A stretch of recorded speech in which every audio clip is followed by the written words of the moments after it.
Mobile سے قرآنی آیات کو مٹانا شرعاً کیسا ہے؟ موبائل کے اندر موجود القرآن ایپلیکیشن کو ڈیلیٹ کرنا شرعاً کیسا ہے؟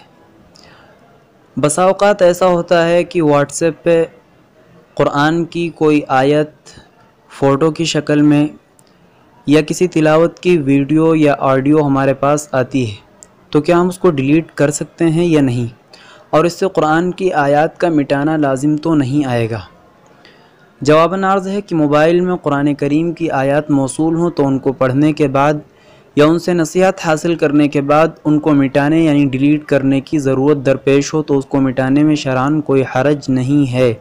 اس لیے فقہائے کرام نے ضرورت کی صورت میں کاغذ وغیرہ سے قرآنی آیات اور احادیث کو مٹانے کی اجازت دی ہے، لہٰذا موبائل سے قرآن کریم کی آیات مٹانے کی گنجائش ہے اور اس میں شرعاً کوئی حرج نہیں ہے۔